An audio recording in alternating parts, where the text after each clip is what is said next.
Salve! E aí, beleza? Todo mundo morto. Hoje viemos aqui falar sobre uma situação funesta, Dominicalmente. sobre a morte. O que você acha? Será que nós podemos rir ao falarmos sobre a morte? Mas uma das coisas que me chama a atenção é quando eu estou em ofícios fúnebres ou enterros, né? Em velórios, como eu estive da vez passada, como as pessoas que estão lá parecem se desligar completamente da coisa que está acontecendo. É interessante que você falou isso, porque no último velório que eu fui, a pessoa falava sempre assim: você vai no velório e já tem um teatro pronto, né? Alguém chaleirando a viúva, o pessoal deixa o defunto, levam contar piada, vão tomar um café e o defunto fica sozinho, literalmente sozinho. Aí eu comecei a conjugar o verbo morrer na primeira pessoa com as pessoas que estavam lá fora. Eu morro. Você morre. O que você acha? Eu morro. Eu já, todo dia, um pouquinho. Mas existe uma ideia de que é importante a morte para a transformação, já diria Jung e Heidegger. Se não houver morte na vida, não tem vida, porque algumas coisas nós temos que matar mesmo, né? Inclusive em nós mesmos. Por isso que eu estava te falando que eu gosto da figura do escorpião em Nietzsche. Ou seja, ferroado em mim mesmo. Que pra mim é usar aquele símbolo que eu te falei. Pode fazer, você usou o símbolo da masturbação. Mas eu acho que a masturbação não dói. Não dói. Então, mas a ferroada em mim mesmo para eu sair de mim mesmo e virar o que eu devo ser, e inclusive ligado àquela coisa de Heidegger, que nós devemos conjugar a morte. Um ser para a morte, um ser aqui, um ser aí. O tal do Dasein, né? Porque eu não acredito que a gente consiga viver plenamente. A gente morre até nos nossos pensamentos. A vida é morrer o tempo inteiro. Agora a coisa que mais me espanta são os amigos da morte que estão na religião, especialmente os papas defuntos de igreja. O cara chega lá e fala coisas que nem mesmo, sabe, Jesus acredita, cara. Mas aí você fala isso, eu fico pensando que cada culto é um ofício fúnebre. Cada culto é um ofício fúnebre. O que você acha? Eu fico pensando, cara, só se for os nossos cultos, né? E as nossas celebrações de morte, né? Porque a cultura encara a morte de forma diferente na sua diversidade, né? Eu acredito, não tenho tanta certeza que, falando de uma maneira social, o cidadão comum ele não pensa em morte, ele pensa em acordar, pegar o trem lotado, ele não está pensando em nada. É por isso que não vive. É por isso que o sujeito desse não tem vida. É tipo aqueles sujeitos que, da Idade Média, ou mesmo aquilo que nós estávamos conversando na teoria do Carl Jung aí, da idade paternal, onde os caras... Do arquetipo? Onde os caras só viviam atrás de comer, beber, defecar, dormir, no outro dia fazer sexo, só isso. Mas não muda muito hoje, não. Eu acho que a coisa está retornando para esse tipo de situação. E se nós já ultrapassamos esse tipo de situação, né? Aí eu fico pensando como que pode estar havendo uma certa evolução. E como nós conversávamos, uma das coisas que mais me causaram espanto, que eu nunca aceitei, na coisa da religião e da coisa da igreja e dessa coisa evangélica, é o desprezo pelos mortos. Daí eu te falava sobre o livro de Gênesis, quando José falou: quando vocês forem embora daqui, me levem. Tá lembrado? Eu também ia falar outra coisa aqui. Levar os meus restos mortais, não quero ficar aqui no Egito. E é engraçado porque teve um cara que ficou morto aí, um dos profetas, que ficou jogado, que um cara caiu nos ossos dele e ressuscitou. Que coisa. Tá na Bíblia, eu não lembro quem foi o profeta. Não sei, rapaz. Estou tentando lembrar, mas tem umas coisas meio mística, né? Que você lembrou agora, né? Daquele Vale dos Ossos Secos também. Mas essa questão da morte, que eu estava falando agora, do indivíduo que ele vive a rotina, ele já está morto. Sim. Ele já está morto. Ele espera cestar para viver. Esse é um bom morredor. É o que nós estávamos dizendo. Como é que é um bom morredor? Pô? O cara nem sabe que morreu. É o conformado. E o cara vai caminhando morto nessa vida, como eu digo para os meus alunos muitas vezes, até chegar numa morte definitiva, comendo capim pela raiz. Não sabias que estavas morto e agora estás morto mesmo. Agora nem vai saber. Quando a morte chega, você já foi. Porque vai saber como é que é, né? Já que nós estamos conversando sobre essa coisa estratosférica de Carl Jung, um cara que pensou que morreu, ou que quase morreu.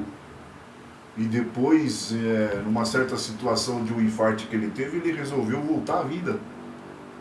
Mesmo estando numa situação, assim, aparentemente pós-mortem, e sentindo aquela coisa toda, vendo as coisas de cima, aquela coisa da alma sair do seu corpo, porque nós não sabemos qual que é essa situação, a não ser no dia que eu e você enfrentar, né, cara? A situação de pós-morte, como é que é isso? Daí tem uma sigla, mas o interessante é que é comum isso ocorrer. Teve um cara que ele fez Vida Além da Vida, se eu não me engano, o título do livro, que ele vai fazer pesquisa no hospital de pessoas que tiveram uma morte e voltaram à vida, e elas narraram o que acontecia no hospital, em alas que eram impossíveis delas saberem. Sim, mas elas conseguiam ver. Ver É o que Carl Jung disse que conseguia ver também. Ele chama de visionarismo, isso, de visões, né? Experiência quase, EQM, experiência de quase morte. Sim. Mas, como considerar, por exemplo, essa morte da igreja? Não, ela já nasceu morta, né? Porque Jesus na verdade, não idealizou essa tumba. Não, essa tumba foi porque a coisa foi transformada em tumbas mesmo, em sepulturas, né? Por isso que às vezes eu fico pensando nesses caixotes, aonde as pessoas são condicionadas a aquela coisa primitiva de não olhar para o céu, ficar olhando para baixo, pô.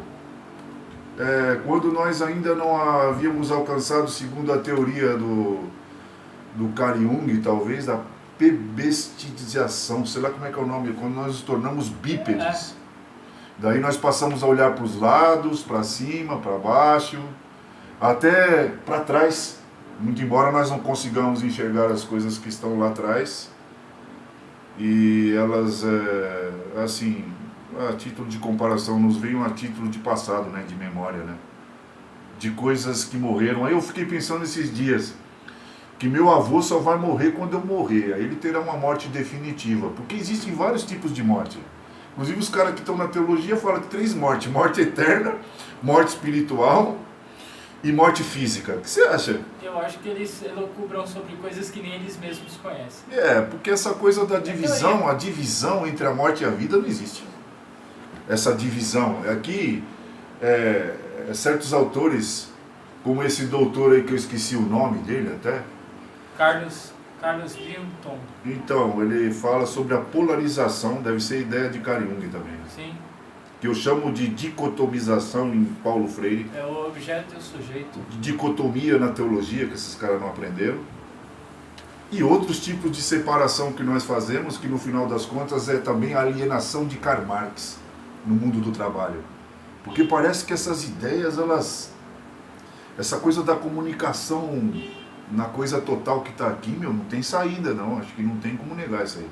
Porque de repente é o que nós estávamos falando, você tem uma ideia, e de repente você vai ler um livro, o cara está tendo a mesma ideia. Sim, aí existem dois fatores, né, que embora fuja um pouquinho do tema da morte, sim, mas que é o fator de eu fui condicionado pelas minhas leituras a pensar isso, e esse cara talvez foi condicionado da mesma maneira, e eu acho que ele pensou igual e teve uma coincidência. Sim, mas aí, voltando ao tema da morte, eu fico pensando assim, cara, que eu fui forjado na morte. Essa é uma das coisas que mais me identifica com Nietzsche, porque o pai dele morreu quando ele tinha 5 anos, e ele tinha uma relação estreita, me parece, com o pai dele, né? Porque parece que a teoria da morte de Deus está muito relacionada com a morte do pai dele. E meu pai morreu quando eu tinha 7 anos, cara. Aí alguém me disse uma coisa que eu não sei se eu já disse aqui em alguma conversa nossa. Agora você é o homem da casa. Ixi, essa daí é o matador, né? Essa é a minha frase mitológica. Mítica, aliás. Freud, ele fala que você faz com que uma criança crie traumas tremendos só com essa... Ele propriamente não, mas a teoria dele caminha para quando você fala uma frase dessa para uma criança, você quebra todas as... Aí eu virei uma coisa estratosférica, eu penso que eu me subjetivei com 7 anos. Se é que eu posso dizer sobre subjetivação nesse nível. Eu saí de mim, uma coisa dessa daí. Eu olhando pra cima, um adulto, agora você é o homem da casa. Fudeu. Aí eu entrando lá, vendo minha avó chorando o primogênito dela, as duas, ela de um lado e minha mãe do outro. Meu pai num caixão dentro da sala de estar da casa da minha avó, que tá lá até hoje. E daí eu tava falando pra você que as pessoas elas morrem definitivamente quando morrem nas nossas memórias. Quando eu morrer, meu pai morreu, já era. Isso que eu fico pensando. Como é que é essa coisa, né? O meu avô, minha avó, e os meus filhos já não têm as memórias. Eles não sabem quem foram essas pessoas, não as viram. Então, mas aí existem pessoas que morrem por não contar sua história. Te peguei nessa, né? Mas essa é a nossa grande tentativa de não morrer. Você quer morrer? Já morreu. Eu não quero morrer não, você quer morrer?